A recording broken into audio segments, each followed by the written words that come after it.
Welcome back to another episode of First and Nole. The Florida State Seminoles are 3-0.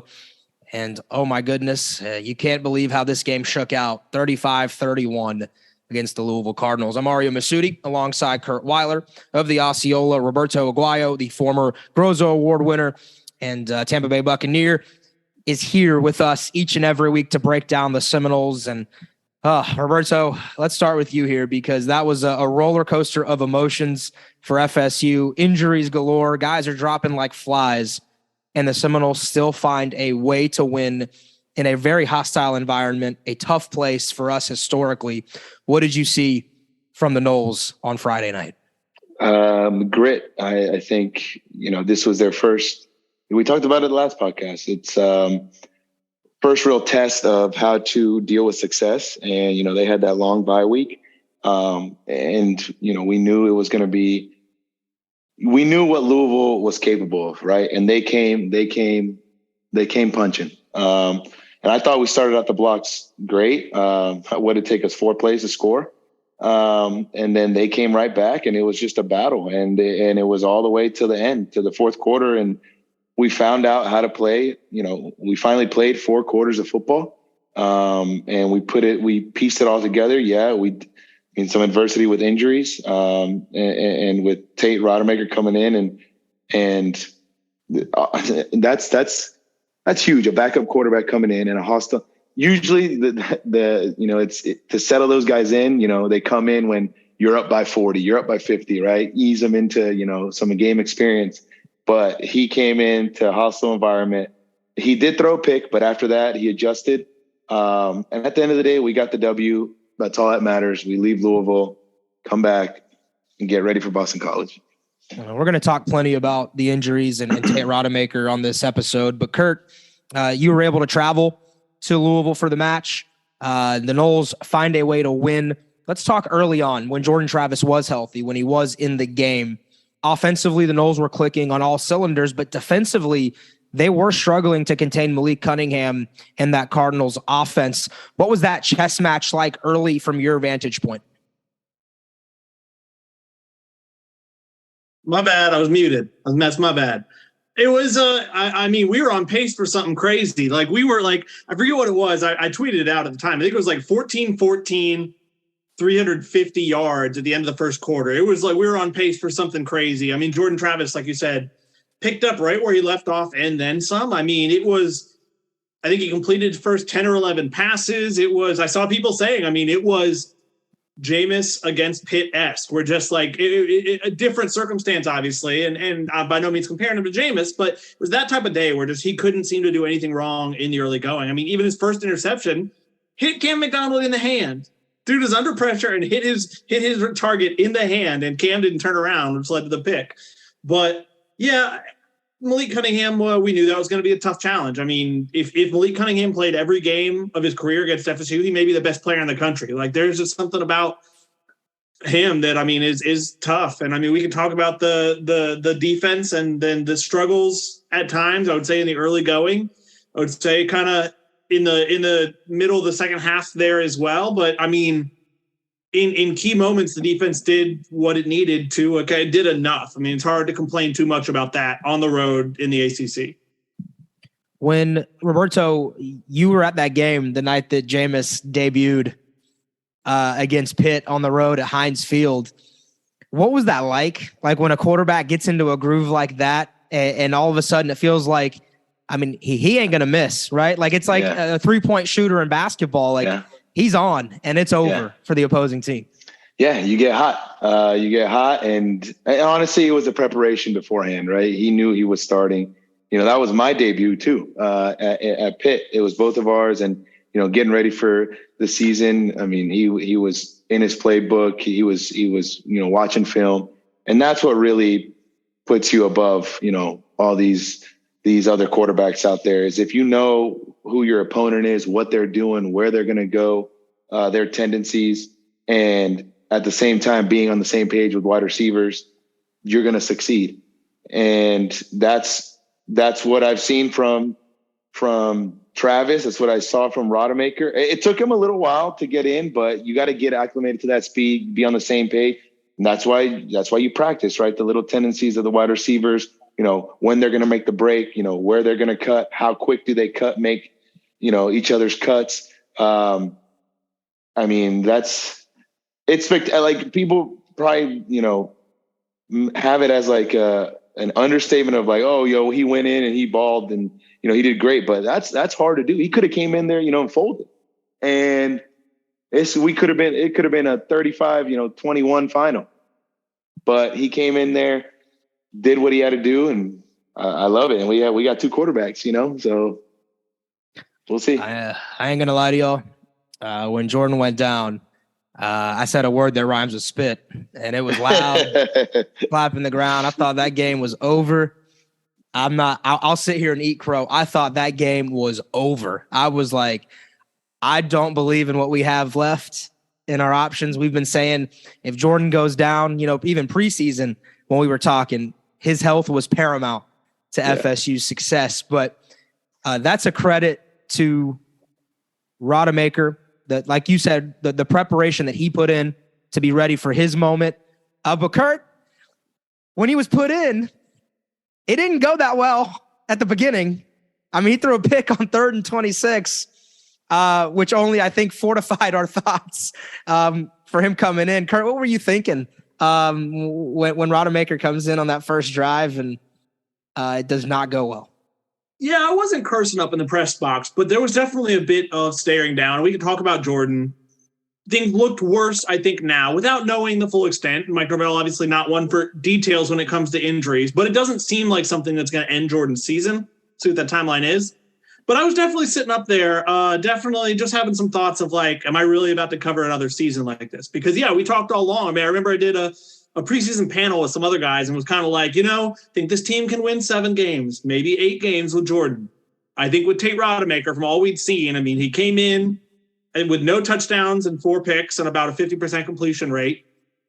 And through his 5th pick, like you said, I mean, the first 2 passes were intentional grounding and a pretty bad interception. His hand may have gotten hit. I don't know. But, you're sitting there at halftime and you're like, I mean, what do you do if you're Mike Norvell? I saw people say, and I'm not going to say I think they were entirely wrong, of like, it will be hard to defend if Mike Norvell trots Tate back out there for the second half. I mean, just from all we'd seen, he seemed like a case. You wonder if he was ever going to be able to get it back. He was a talented high school kid. I know a somewhat local kid up in Valdosta who I know some people had seen had been high on. And just he felt like a case of he played too early before he was ready, and it just ruined him. And I can admit I thought that was the case. And, I mean, it's nice to be proven wrong. Who knows what Tate's future holds, but it is nice for him. He'll always have the memories of that night, and his whole college career won't be, oh, he was the guy who just couldn't stop making mistakes. Yeah, I think, the situation of where he was in and where he came in right before halftime, that the defense stepped up and was able to rally and hang in there and make that mistake, make that pick not seem more than what it was, because he throws a pick. There's like a minute 30 left. They get down like at the 50-yard line. Then Louisville goes 3 and out with 30 seconds left on the clock. They punt it. We head into halftime. There's time to regroup. Let's, you got thrown in there, let's settle down. This is what our game plan is going to be going into the second half. And I think it worked to our favor. And we were down by 7. We were down 21-14. Coming back, we received the ball. He gets in a rhythm. And I mean, who else? This is where I go back to the beginning of the season when we started the pod where everyone's going to have to help out everyone. And this goes for any team. When someone's down or we have our backup quarterback in, or it isn't our starting guy, other people have to step up. And who stepped up? Johnny Wilson. It was his go-to guy, and shoot, he had a day. And everyone helped each other out, and that's what it is. It's a team win. There's no I in team, right? So there's a synergy where everyone stands for each other, right? They're all brothers, right? So they were able to help help Rodemaker get through and say, hey man, calm down, buddy. Just throw the ball and have fun. So huge. talked about the defense, and I think I asked Adam Fuller about it today at the press conferences. That stretch after Jordan went down, to me, was the defense's best stretch of the game. I think over the next 4 series, they didn't give up any points. And that's what you need, because that definitely feels like the moment where things can go either way. The defense can say, oh, we've seen Tate and how he handles games, this isn't going to go well, and crumble. Or the defense is going to say Tate needs us and they need us more than ever. And from that point on, over 2+ quarters, they gave up 14 points. They gave up some yards, but there was definitely a bit of bend but don't break. They made the plays when they needed to. You look at so many. Kevin Knowles is kind of just the tip of the iceberg of that with the game-winning interception. Curt, does that, in your opinion, highlight even more the job that Mike Norvell has done to build the overall roster and culture of this team around the quarterback? Because you could argue last year, obviously Jordan Travis has made the leap that he has this year, right? Like we've all seen it. We all agree it's tangible and obvious. But last year it was a team that was built a lot around Jordan Travis and his success offensively. They couldn't withstand something like this a year ago. This team wouldn't be this successful in a game on the road at Louisville. I remember thinking that night on Friday, this is tangible evidence that FSU is improved as a program and as a roster in that locker room. Are you seeing similar things when you were in the stadium on Friday night? Oh, absolutely. You remember that Wake Forest game from last year when Jordan got hurt at halftime on the Hail Mary? You remember that NC State game he didn't play because of the stomach bug? Jordan is still very important to this team, but that's the proof in the pudding right there of this team can win without Jordan. That Louisville team's not great. They didn't beat Clemson without Jordan Travis. They didn't even beat NC State without Travis. But it's a road atmosphere where FSU hasn't won a ton lately in the ACC against a team that is pretty talented and in a hostile atmosphere. And yes, I think you're absolutely right. I think it's the ultimate. People call it. 2 weeks ago after the LSU and Mike Norvell talked about heart. I think the heart was even more on display in this game than it was in that game. And guys, it wasn't just Jordan Travis. Like, he wasn't the only one injured. They were without Robert Scott goes down. Fabian Lovett doesn't even dress to play in the game. He wasn't there. Jared Verse goes down, arguably your best defensive player. It wasn't just one player that they overcame on the road to beat Louisville. It was a number of things. And Roberto, it reminded me of that night back in, I think, 2014, when Jameis gets suspended against Clemson. Smag has to start. The oh my God, we got the ball back game. Yep. And we find a way to beat Clemson at home. Were you reminded of that? Were you drawing parallels to that, looking at it Friday night? Definitely, yeah. And that's why you have your backups. That's why you have those backups have to be ready, because everyone's one play away.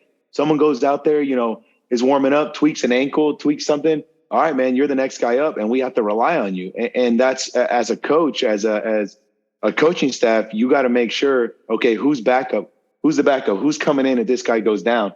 And, you're going to have to step up and make a play, whether you're not, we don't need you to go out there and be the MVP of the game. Just do your job, be consistent, and everyone has to rally behind everyone. The defense rallied when Jordan Travis went down. Okay, we got to step up. We need to make some stops. The O-line, everyone in that huddle has got to, come in here and be like, all right, Tate, you're our guy now. That Jordan's out. He's hurt. He's not on the field. You're our leader now. We'll do whatever it takes. And to see those guys, come in and whoever the 11 guys are on the field, that's who you're running with. And it goes all the way back to spring ball and summer workouts and fall camp, where, they trust this guy. If Jordan Travis goes down, Tate's in. If Tate's out, AJ Duffy's coming in, and we're gonna do our best and go in there. There's no like, oh man, our backup quarterback's in, because easily those guys could have just started, giving up. We're down by 7. He threw a pick. I bet that stadium went crazy after that pick. But they stayed poised. They stayed in it, And that it's just like, it's like a boxing match. You know, you get knocked down in the 5th round. You could easily be like, oh my gosh, this guy's beating me. No, lock in. You know, all it takes is one punch. But we rallied in there, stayed in there. We fought to the end, and we pulled through. What do you remember about that night beating Clemson? I mean, what was the vibe like in the locker room? I mean, Jameis thought he was playing. Yeah, I remember that. Jameis ran out there trying to warm up, and people were like, buddy, this ain't the game. I love it though. Jameis, that's a Jameis move. He's going to come out there dressed, be ready. You know, he's not going to, take a play off, take a game off. And I remember telling my punter Kaysen and Phil, I'm like, Jameis is dressed out. Like, is there something that I don't know? Is he like, did the NCAA just like say, oh, you know what, we're gonna let you play? And I remember when Coach Fisher saw him and was like, no, go back, take it off, take your pads off. And we knew we were going with Sean, and it was a game where, all right, we're gonna have to stick up, we're gonna have to play and be there for Sean. And I remember that last drive. I was getting ready to hit the game winner. I was like, let's go. We were going to the end zone away from the tunnel. I was getting ready, and that's when Carlos Williams runs it in for the score. And I'm like, at first I was like, man, I wanted to hit the game winner. But then I was like, all right, we won. We won. That's all that matters. So spoken like a true kicker. But games like that, it's not always pretty. I mean, when you're like the Georgias, the Alabamas, you're running over everyone, boom, boom, boom, right? But sometimes it's those games where, all right, man, there's going to be some games where we're going to hit adversity, and it might not be an LSU or a top team, and a Louisville where they can beat us, and we go down one guy, we go down another, and these two games already, the LSU game and the Louisville game, gives us examples of later down the road in the season, to fall back on and be like, guys, we went out and beat LSU, a top powerhouse team in the SEC. We came back, we beat Louisville, down our starting quarterback, down all these other guys, and we rallied. So we can do it. We can do it when adversity comes. And you like to have that on a team. That's just a confidence booster going into the middle part of the season. For sure. And Curt, that first drive, it felt like coming out of the half for Tate was huge to tie the game up. He had a scramble, if I recall correctly, on a 3rd and long, and he seemed like he grew in confidence, and the team grew in confidence from that drive. We had a brand new ball game. I think the throw to Johnny Wilson that he made, it wasn't in a 3rd down setting. I think it might have been 2nd down across the middle, and Johnny made a nice catch on it. I think that was huge for him, for a guy who's never really had a moment like that. I mean, even had that throw late, I think right when he went in the 2nd quarter, of like a really impressive throw, and Johnny Wilson just barely didn't get a foot down. But yeah, I absolutely think that that did wonders for him. And like you said, I mean, he is not Jordan Travis athletically, but he's not a statue. I mean, he picked up, I think it was a 3rd and 9, and it was an offsides turned a 3rd and 9 or 3rd and 14 into a 3rd and 9. I mean, Louisville had quite a few penalties over the course of the night. And I think that was huge for him. I mean, even if he didn't get the touchdown on that drive, just leading a touchdown drive, and that tied it up. And that was like, okay, here we are, 0-0. Let's see what happens. I mean, it was something. I mean, we talk about Johnny. You can't say enough for what Johnny Wilson did. I mean, I was a bit worried, I'll admit, that I hyped him up too much in the preseason. I mean, I remember in the preseason, it felt like every day in my practice reports, I would be like, oh, Johnny Wilson had a great day. Oh, Johnny Wilson was unguardable in the red zone. Oh, Johnny Wilson was just a machine today. And Pat Burnham, our colleague, was giving me a hard time about, like, you built up his expectations so much, he better deliver. And he did. I mean, what he does at his size is remarkable, and he was a really nice, I would say, safety blanket for Tate when he needed it. You know who he reminds me of? He's the Kelvin Benjamin of 2013. Knew you were going to say that. Yeah. I was getting ready to tee you up with a question just on that. Keep going, my brother. Dude, I mean, I feel like every team needs a big wide receiver like that. He's what, 6'7", 6'7", 240. He's got 2 inches on Kelvin. Dude, I mean, that pass that in the, I want to say where he threw it in the corner of the end zone over Brownlee. Over Brownlee, yeah. Jarvis Brownlee. Yeah, over Brownlee. I mean, that reminds me of the national championship game when Kelvin caught it over. I forget his name. That was on the cover. Chris. It was there. Right? Davis. Yeah, it was their miracle boy. Yes. There goes Davis. It was the guy who did the kick 6. Yeah. The hero. Yep. Yeah. Over Brownlee. I mean, that was probably on Moss on Sunday. You know what I mean? Like, those are the guys you need, right? For Tate, I would probably be like, yes, let's go. I can throw it up there. And I know if I just give him a jump ball, he's hot right now. Let me just keep throwing at him. And to be honest, like if I was Louisville and I saw a backup quarterback coming in, I would be licking my chops. I'd be like, let's go. Let's send pressure, get this guy rattled. We can't let this guy get into a groove. They almost got that with the pick, but Tate was able to stay there. And there again, the O-line was able to block, get him comfortable in the pocket. And he made some throws where you were like, whoa, yeah, that's Tate Rodemaker. Like he put his name out there. I mean, this game, like he should have all the confidence in the world. Obviously, we want Travis back and hopefully he's back. But if this Boston College week, if he's not ready and Tate's starting, I think the fan base is, rallying behind him and say, let's go. You know what I mean? If one goes down, 2's coming in. Let's go. For sure. I mean, it's like Tom Brady took over Rodemaker's body and was throwing to Mike Evans on the night. Like that's what it felt like. And no doubt, I think we all saw Louisville stack the box, right? With 8 men. They were daring Florida State to throw. It was clear that Scott Satterfield and Brian Brown, the defensive coordinator for Louisville, said, we're not going to let Florida State's 3-headed monster at running back beat us. We want this kid to beat us. So you had some cover 0 at times too, Roberto, where they had no safety help. And it was a lot of isolation on the wings where you had 1v1 corners and receivers, or sometimes they had one high. But give Tate a lot of credit. There was a couple times he evaded the pressure, slid in the pocket, and he threw a dart. And I thought also Mike Norvell called a really, really good second half with RPOs, trying to allow Tate to get into a rhythm with intermediate throws, not immediately going for the deep shots.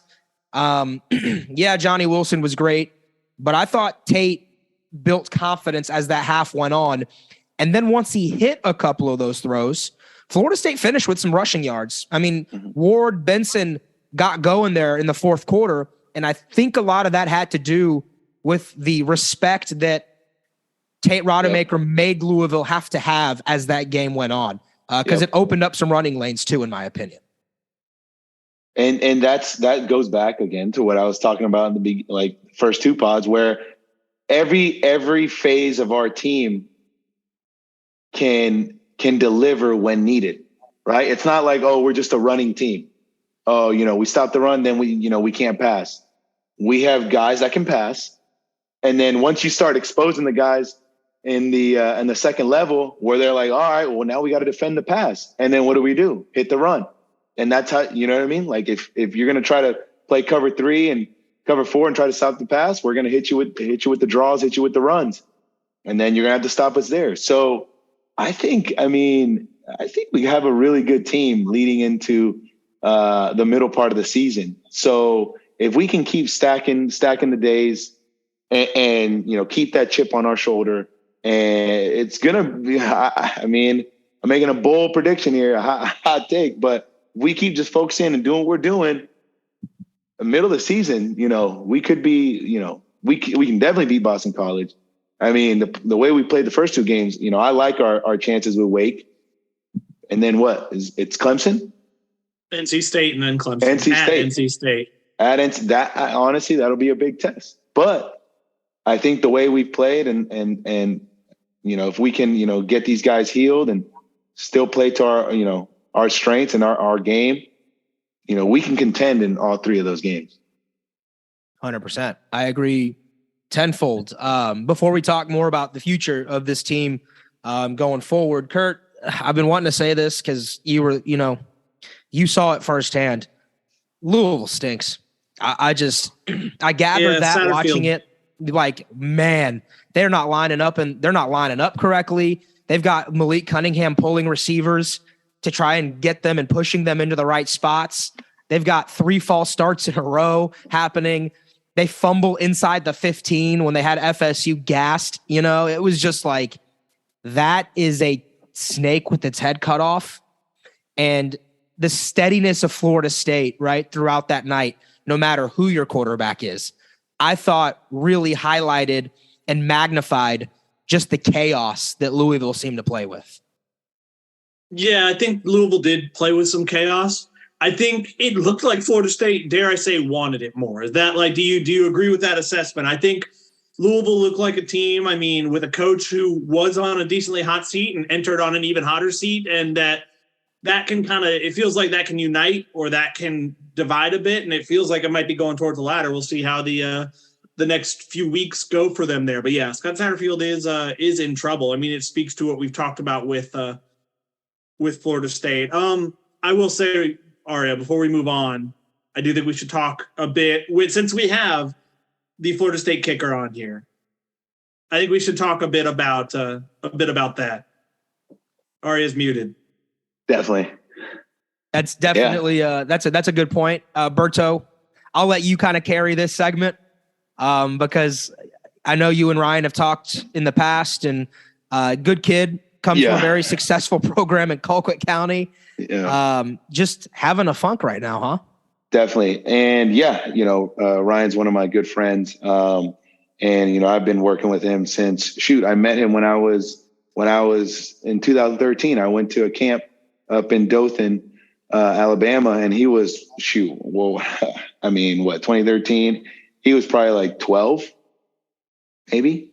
He was young. And there's a picture rolling around of that camp that day, and lo and behold, he ends up coming to Florida State, and very talented kid, very talented kicker, great guy.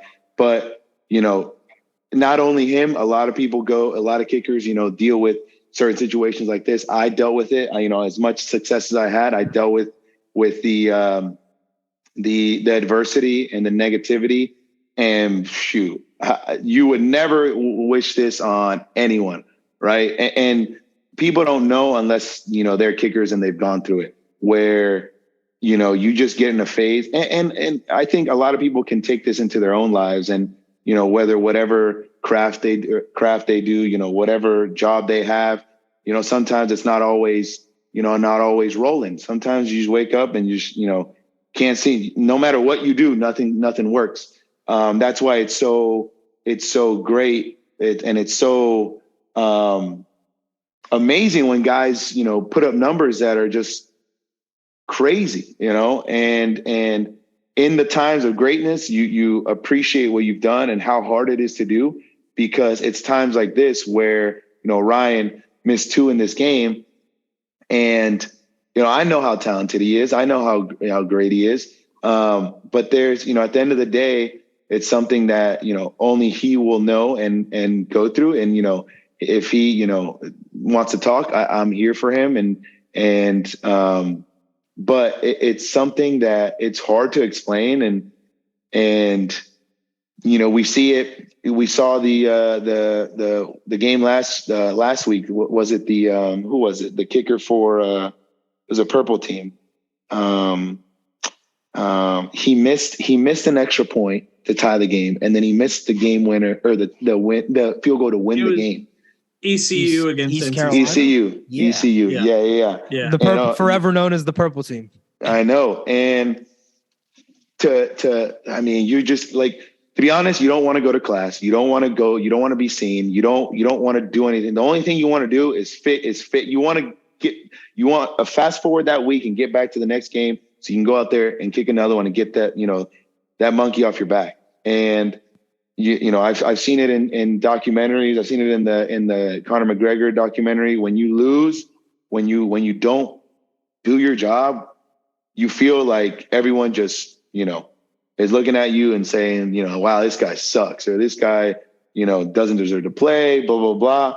But then that's when you start getting to your own head, and you can't think about the outside noise. You can't think about what other people are thinking about me, because that and that, like, then you don't, you feel like, oh, if I go out there, then you start thinking, well, I have to make so I can get, my coaching staff to trust me again. And it's easy to have those thoughts slip in, and then you're not focused on the process. You're focused on the result. And we saw it this weekend going to golf. We saw Danny Willett blow a win, a 4-foot putt. He 3-putted. All he needed was the 2-putt. So it's not just in football. It's in every sport. And that's why, we love sports. We a lot of people, see those 2 missed kicks and they're like, oh, he sucks, whatever. No, like, he's part of the team. We're going to need him the rest of the year. We're going to need him in a big game. But that's how it is with kickers. You make a big kick, you make a couple big kicks. Oh, everyone loves you. Everyone, praises you and everything. You miss, a couple kicks. Oh, you miss, you're as good as dirt. You know what I mean? Like, so to be a kicker, it's a tough position. I remember the guys in the league, when I was in the league, the O lineman would tell me, man, we want to be you during the week. We want to be you Monday through Saturday, but we don't want to be you on game days. We can't deal with that pressure. Like, I can get a holding penalty called on me. I can miss I can let my quarterback get sacked, but I do not want to miss a kick, especially, big ones in a game where, those kicks would have helped out. But at the end of the day, the team rallied, right? So, he's going to find, what he needs. It's all about getting through it, and he's going to come back strong. And we want to see that, right? Especially for the fan base, for the team. We're going to need him. And it's just for the fans listening, it's hard to explain. It's definitely not a position for the, faint of heart. It's, you get 3-4 opportunities maybe in a game, and that's it. And to me, I'd always blame, like, if it's a miss, it's on me. If it's a make, it's on the whole operation, right? Because at the end of the day, it's my responsibility to get, my holder and my snapper and the O-line right? And I got to get it through the uprights. So it's interesting. I'm excited to see, how he bounces from this, the resilience he has moving forward this season. So here's my take. Are you seeing anything like mechanically right now that he's doing? Because I think both were inside of 40 yards, right? I think one was like 37, one was 36, and he missed them. I can't remember. You might remember better and are looking for this as a kicker. Yeah. Were they both from the same hash? I know he pulled one and he pushed one. Yeah, he pushed the first one and he pulled the second one, and I want to say both were from the left hash. So what are you seeing mechanically? From watching the game, from watching the TV, or from watching it on TV and watching the highlights, to me it looks like, there's a little bit of tension, right? And he's getting too quick, and that's what usually happens with anything in golf, in baseball, and you get too, you tense up a little bit. You start making movements too quick, and he gets too jammed right when he gets to the ball, and that can either cause a push or you overcompensate and you pull it.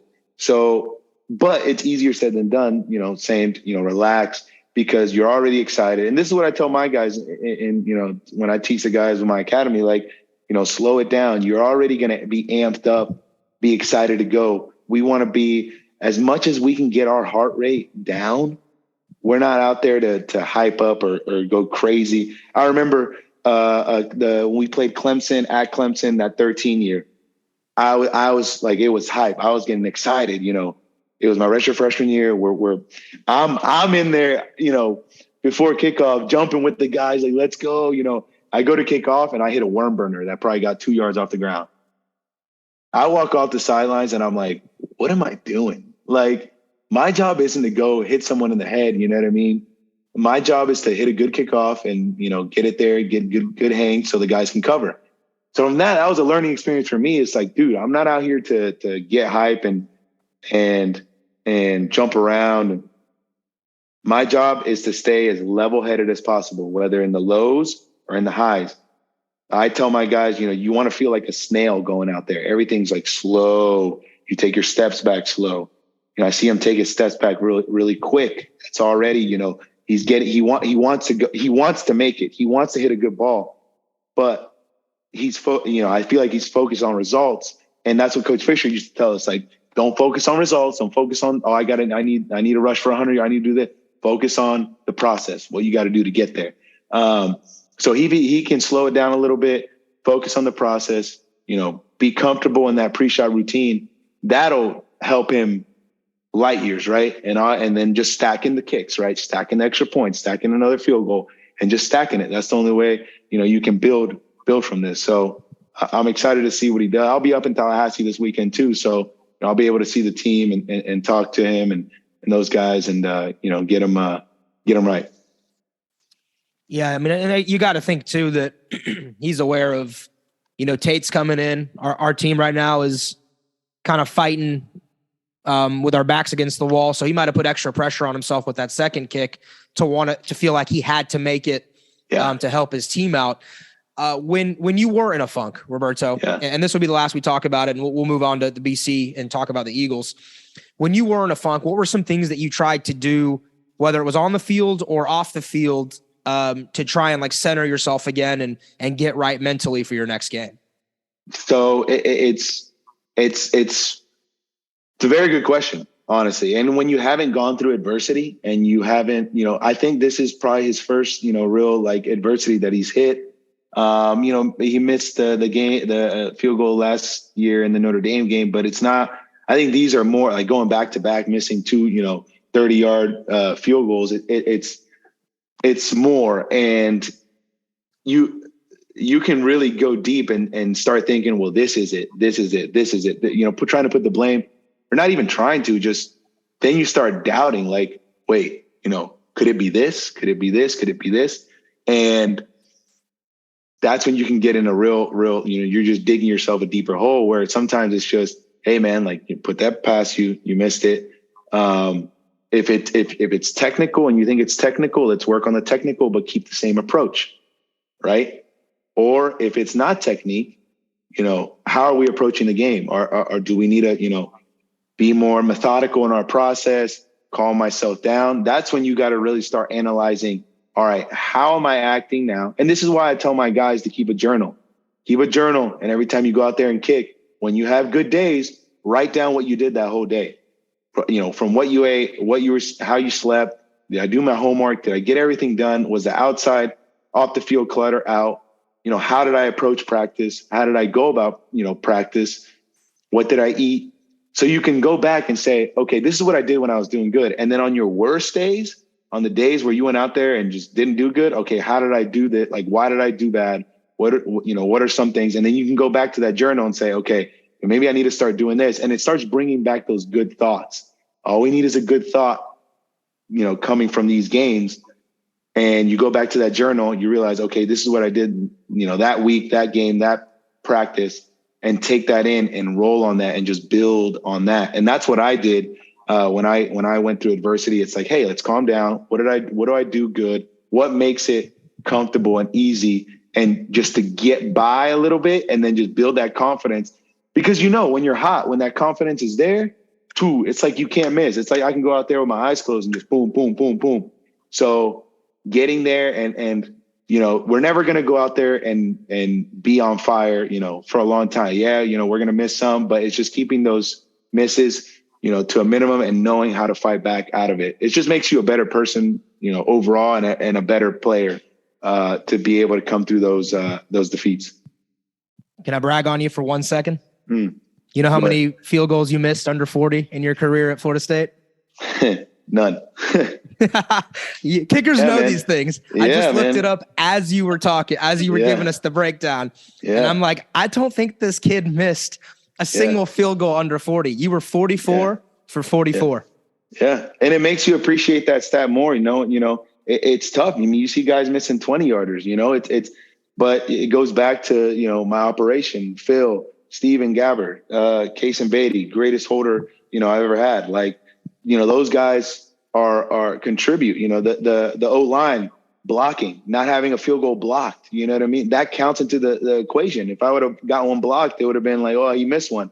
So, being appreciative of what we did during those years and how hard it is to get to those stats, and appreciate a guy when he's on a hot streak, or not even when he's on a hot streak, where he's just there.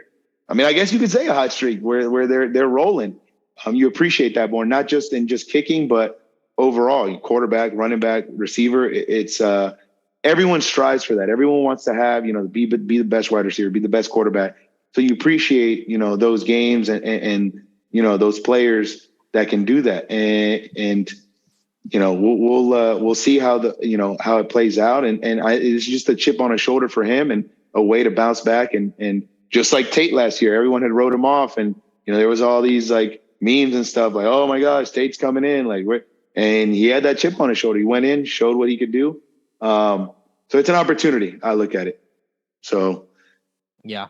For sure. Curt, he knew that number as soon as I asked him. I know kickers keep track of these things. That's why I feeding him a underhand toss for that one, 44 of 44. But that's why I got all these awards back behind me. Listen, man, you don't just luck your way into a second round draft pick. But Curt, Boston College coming up. Is there anything that jumps out about the Eagles? They haven't been too good here under Jeff Hafley and I think it's his also third season. I think he came on around the same time Norvell did. He did, and he inherited, I would say, definitely a better situation than Mike did, especially when it comes to culture. And I know he was kind of the hot coaching name early in his tenure. I think in the COVID year, he won 6 games. It was kind of like, oh, hello, Jeff Hafley. And you thought he might not be at Boston College for long. I know he's kind of a coaching carousel candidate last offseason, and I don't know if he had kind of any real offers or not, but if he did, he probably should have gone, because this team is going to set him back a bit. They got their first win of the season over the weekend against Maine, but even at that, it was what was the final score on that? I think it was like 31-17 late, and they ended up winning 38-17. Against an FCS opponent, I mean, that's both the 38 and the 17 are both kind of like numbers that make your eyes pop a little. They're very banged up on the offensive line. They were replacing a lot of guys to begin with, and then I think they've lost 3 guys who are going to be starters, and they've given up 12 sacks in 3 games. I think Maine had 3 sacks off of them, and I think even worse than that. I think they're averaging, before the Maine game, I think they were averaging about 0.6 yards a carry. I think Maine, they got a healthy bump, kind of, where they are now averaging 1.66 yards per carry. They have 144 rushing yards in 3 games. Their leading rusher has 118, which I think is less than Trayshawn Warren had in the first game. Jeez. Yeah. Flowers is a good player at receiver. I think it's Zay Flowers. Quarterback, yep. Phil Jerkovich, I think is how you say it, or Jerkovic. I think that's how you say it. He's a good player too. Wasn't he a Notre Dame transfer? I believe he started his career with the Irish under Brian Kelly. He's the one who, before this season, pretty openly was like, oh yeah, Brian Kelly lied to my parents. Yeah. Well, that's shocking. No, it's not.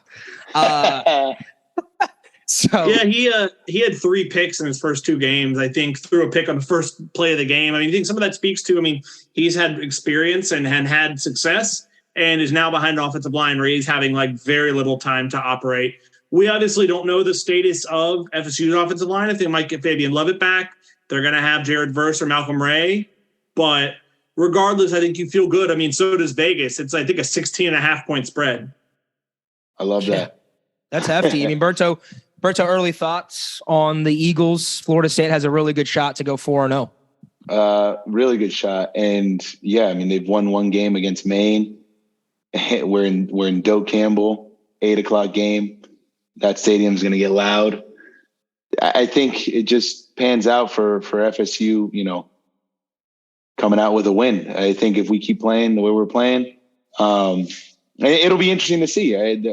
Travis hasn't gotten cleared. He posted a tweet saying, what did he say? He was like, it's like good news, or, he said, I think it was like something. Good news. And I don't know what to read into that. I don't want to conjecture too much, just because part of me thinks that was almost like in the initial when he slammed the ground, and that looked like it was much out of frustration as pain. You wonder if in his head he was like, am I about to lose the rest of my season? Yeah. So we'll see about this week. But the truth is, I think Tate can beat them. Yeah. Yep. And I think somebody posted a picture today. It's funny, it went viral a bit on Twitter. Apparently him and Jordan and Maurice Smith went to the Tallahassee Mall today. And one of the guys took a picture with Jordan, and all he had was like a little wrap on his ankle, not even like a boot. He wasn't in a boot? Wow. No boot. Didn't see any crutches. It'll be yeah. Go ahead. I was going to say, Roberto, I noticed today, so Florida State released that cinematic recap that they do, and there was a clip of halftime, like after, some behind the scenes footage. Ooh. And Jordan Travis was kind of walking around in that locker room. I mean, he had a little bit of a limp, but there was no crutches. It didn't look like there was a boot. So he looked like he might've been okay. Yeah. And maybe there was just precautionary, hey, get on these crutches and put this boot on just to stay off of it. Yep. So you don't add extra pressure. I've seen it you've played. So but my time with Florida State basketball, we used to put players in boots for anything. Like it was like, hey, they do that too. Right. Yep. Any little amount of pressure you can put on it, the less, the better. It's not necessarily that you're going to miss a game. It's just, let's get you off of it. Yep. So maybe positive news for Florida State going forward. Yeah. And that's an interesting situation where obviously we don't know how to the degree of how hurt he is, but is it where, is it a game time decision? Is it, okay, we're going to see how he's feeling Friday. We're going to see how he feels the day of. Now, if you're Coach Norvell and you say, okay, the head trainer comes to you and says, hey, he's 80% good to go, 85%. Do you risk putting him in this game where he's 85% or 80% healthy and risk, he hurts it again or makes a wrong cut, then he could be out for the Wake Forest game? Or do you say, you know what? Maybe we'll dress you out, and if you have to come in, you come in. Or we sit you out and let Tate play and rely on how we played in the Louisville game and rely on our receivers running back. And it's not like we're, Tate's a bad quarterback, right? We saw what he can do. Let him take this game. And this is what comes down to the decision-making, the play. That's why a lot of coaches don't like to disclose, injury information. It's a game behind the game. You know what I mean? I think I like the fun of that, right? The strategy of, do you put him in a boot? Do you put him in a boot? Have, pictures rolling around like to get Boston College thinking, oh man, he might not play, So, and then he comes out, and now for Boston College, that's just more work on them because now they got to prepare for two quarterbacks. So, and they're probably like, man, they're both good. So it should be interesting to see if they announce it early on, if he's going to start, or they wait till game time where they announce it on the Jumbotron. Well, I mean, they're going to see him passing before the game if he's playing or not, but it'll be interesting to see. We'll know by Jumbotron time because that's like after all warmups are over. So we'll see if he's dressed out or not. I don't know. I think they can beat him without Tate, especially if it's something where there's any risk of re-aggravation. If he's not 100% again, I definitely don't think you play him. Yeah, I think you saw enough from Tate that Tate and the run game and the defense can win you the game. Yeah. I mean, we're recording this Monday night. Curt, practice schedule this week. I mean, you guys going to be able to see if Jordan even practices or takes reps or runs out there. Obviously, if he's running out there at all, probably closer to being able to play than if he's not even practicing Tuesday or Wednesday. You know what I mean? Yeah. It'll be interesting day tomorrow morning out there at practice. We're going to have a pretty long list of like this guy. Unfortunately, not going to be able to share a ton of that with the Osceola readers unless Mike Norvell signs off on it. Kind of the price we have to pay, but it will be interesting to say the least. And there are a couple other guys, fellas, that like we do need to keep an eye on. Robert Scott's your best O-lineman. Jared Verse is your best defensive player. Jared Verse also spotted on social media today. He went to a Rising Spear event. He was out at, the Boys and Girls Club or maybe Montford Middle with a kid on his shoulders. So I'd say that's a somewhat encouraging sign. Again, I don't want to conjecture too much on that, but yeah, there was a pretty funny picture of him. I know Jordan got spotted at the mall.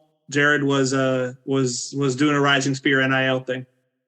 Well, that's positive, no doubt. And even if they don't play this weekend, perhaps they'll be available in a couple weeks for the larger stretch for FSU. That's pretty much the extent of what Mike Norvell said today. He didn't share much. He was very much like, these guys will be evaluated as the week goes. But the one thing he did say was he kind of left the door open that maybe not all of them will be great. But he said a lot of these we've gotten good reports over the weekend. So will be worth monitoring. Will be worth monitoring what they do in practice versus maybe what they do in the game, like you said. Because, yeah, I am not sure you can beat any of the three teams after Boston College with Tate Rodemaker. I'm not sure. The odds definitely go down by a somewhat severe margin. Do you dare still doubt Tate Rodemaker after what he just, I know. Obviously, guys, like, it's not even a knock on Tate. It is nice. No, I understand. Like Roberto said earlier, it's nice to have the viable backup, but what Jordan's been is beyond the fact that it'll be interesting if it is Tate this weekend. It'll be interesting to see, how does he handle being game planned for? Because you can't imagine Louisville. Louisville may have done a little prep for him, but they didn't make a game plan around him being the quarterback. How does Boston College do that? Exactly. And then if it'll be interesting to see at practice if he's getting more reps.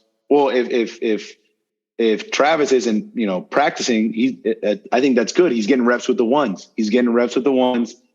Getting acclimated to them. Because, during practice, Travis is going with the ones. Yeah, they'll put Tate in, get some reps in with the twos or with the ones, but he's usually with the twos, right? So it'll be interesting to see how Norvell game plans practice and going into the game. But honestly, I feel like if he knows, he's coming in with, come in, you're starting. I think it's a different mindset for him. Instead of, I'm just, going to dress out. And if, I need to go in, I'll go in. But it's a different mindset when, okay, I know I'm starting. It goes back to that Clemson game in 2014 where Sean knew he was starting. Jameis wasn't playing that week. So, he was ready for it. He was, he knew he was going to start. So it'll be interesting to see how practice goes this week and come up, to that Friday and Saturday and see. Fans are anxious, I bet. Without a doubt. Guys, the line right now is -16.5. Do we think Florida State covers against BC? With or without Travis? Well, how do we go with both? If Jordan Travis plays yes cover, I think all of us think yes cover. Yeah. Do we think BC sneaks the cover? No. Probably.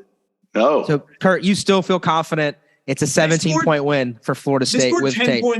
They scored 10 points at Virginia Tech, and I think FSU's defense is better than Virginia Tech. It's dangerous to play the transitive property, but I think we'll see how much more they put up than 10. Just because of what I've seen. Yeah. And I don't know. I think if their offense struggles to stay on the field, that the defense, even if it's strong to start, is gonna just get worn down. Funny, we talked about Jarvis Brownlee. The Florida State cornerback revenge tour continues this week. Obviously, I guess not cornerback, but DB with Jaden Large-Wisby at Boston College. So we'll see if it's another game where Johnny Wilson is mossing some former teammates who aren't former teammates of his. Would be. I remember that. Yeah. When I was up in with the Patriots, he was I actually kicked at Boston College. So I forgot he was still there. Yeah. He was I think it's his fifth year guy now. I think he was Willie's first recruiting class, I want to say. Yeah. He was talented. He's a talented guy. So we'll see how that defense holds up and how that, I know he'll be excited to play and yeah. It's like guys like him and Corey Durden that's still at NC State. And you're like, are you guys getting your PhDs? Like, how many years have you been in school? With the COVID year, man, these guys can have all these. Set their life up. I know. Get a master's and shoot. Double masters, No doubt. Guys, let's talk 5 or so minutes on college football over the weekend.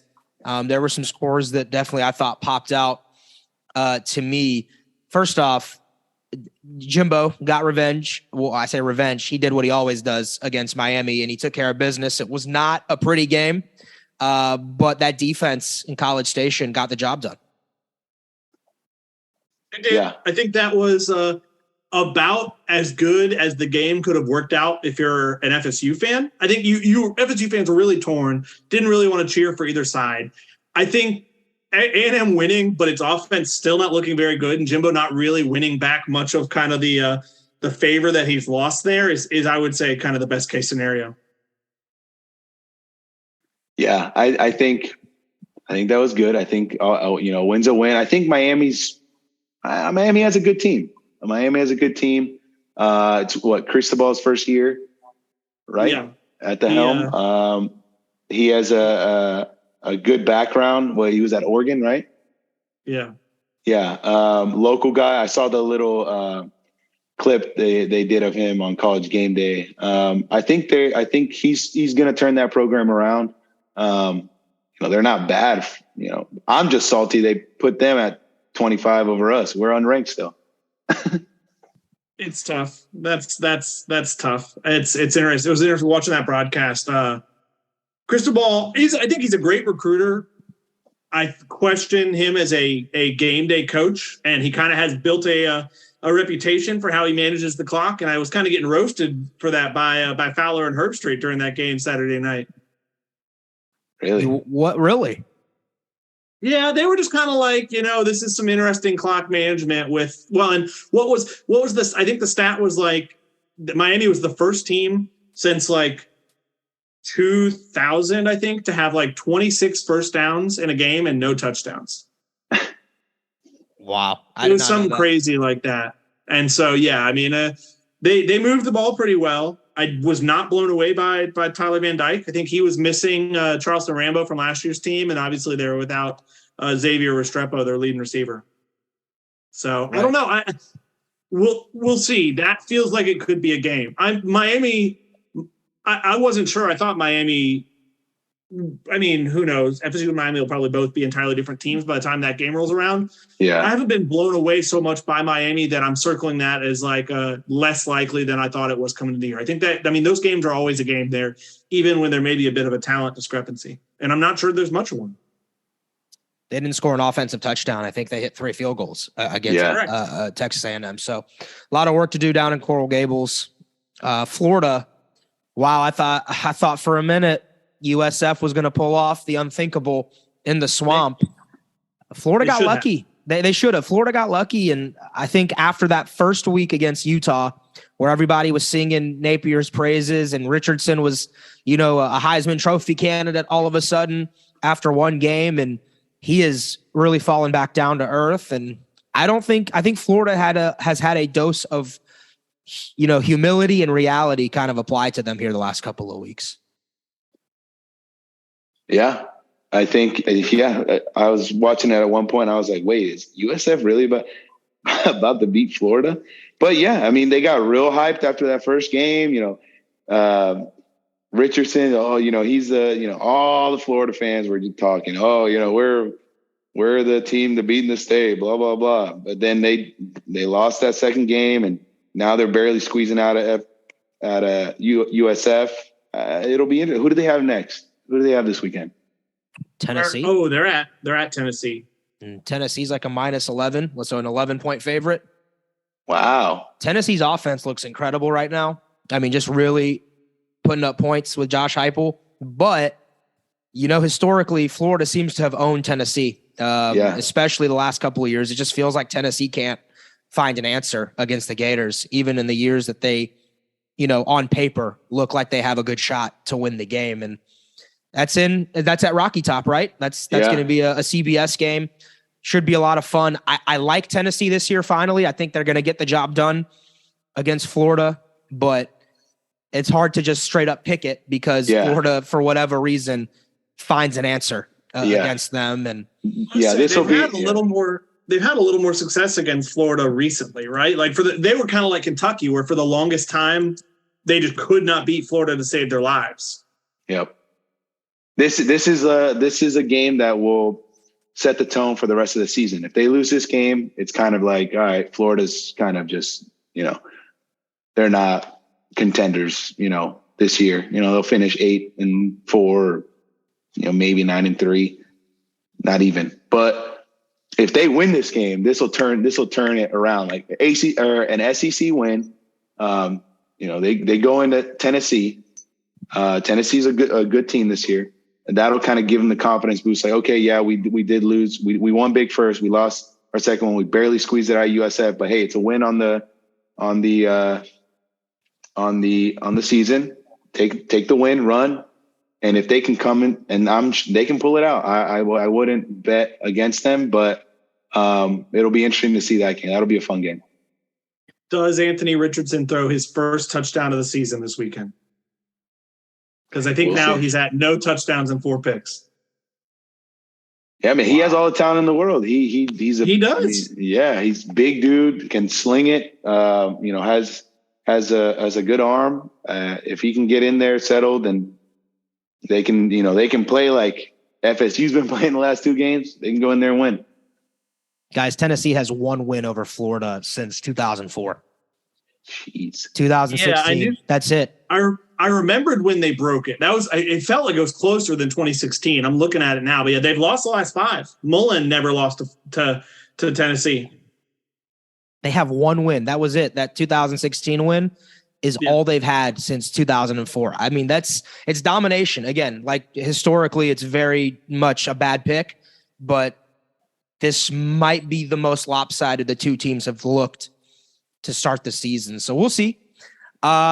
Wake Forest and Liberty stood out because of a Florida State connection there coming up. Liberty went for 2, with about a minute left to try and win that game.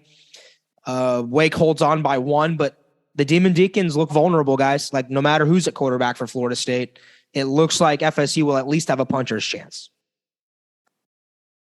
Well, yeah, I mean, before that game, they've got to worry about Clemson this weekend, which will feel like it'll really be, I'd say, the first real test for both those teams, because Clemson's played a pretty soft schedule to date, and Wake Forest has also played a pretty soft schedule to date. So I think we're going to learn a lot about both those teams this weekend. What time's that game at? It lines up perfectly. That game's at noon. So we're going to watch that game in its entirety before going. Unless you're going to be hanging around campus all day. Yeah. What a good lineup right there. 12 o'clock, Wake Forest, Clemson. What? The Tennessee, Florida game is, I'm assuming, 3:30? Yeah, I probably won't get to watch a ton of that one. I'll have to kind of switch to game mode by then. I don't know what your game day plans are. But. But no, it'll be a fun. Yeah, we'll get to see what those both teams can do and who they are, and it'll be good for us to get some good film on both of those leading into when we play them. For sure. And then I think NC State plays Clemson the week before you play NC State, I want to say. Ooh. So, that's good. Body blows. All right, gentlemen. If you believe in body blows. Yeah. Yeah. I mean, I do. And FSU's, couple of body blows here, a couple of body blows there, and you never know. You might mess around and get yourself an 8 or 9 win season this season. Well, who does Miami have this week? I think they're back against Middle Tennessee State or something like that. So if Miami wins big, we win, we could have 6 ACC teams in the top 25. Am I right? Clemson, NC State, Wake Forest, Pitt, Miami, us. I'm looking it up. Let's see. I think you're right. I looked at I saw a graphic today too that something like 6 ACC teams are still undefeated or something like that. Yep, I did see that too. Yep. So I mean, it's been a lot of people like to naysay this conference and the quality of football, but you've got some good teams. You've got great quarterback play right now in this league, and obviously Jordan Travis has only added and bolstered that claim for the league. So a lot of season left to be played. We're starting to hit the fun part of the year, and we roll into conference play. Big one in Tallahassee on Saturday night. Finally, a Saturday game back at Doak against the Boston College Eagles. 8 o'clock. Myself and Curt will be there. Roberto's coming into town for that one. Roberto, best of luck on the soccer broadcasting calls this week. I'm making your debut on ACC Network Extra. Yes. That should be a lot of fun, and you're going to spend a good couple of days up here in the 850. Definitely. It's going to be a fun weekend, to say the least. So I'm super excited. All right, boys. Well, we're on Spotify. We're on Apple Pods. Please give us 5 stars. Share this with your friends. And we are excited to be able to bring this to you and maybe have some cool interviews lined up for next week as well. For Curt Weiler, for Roberto Aguayo, I'm Ariya Massoudi, and you've been listening to First and Nole.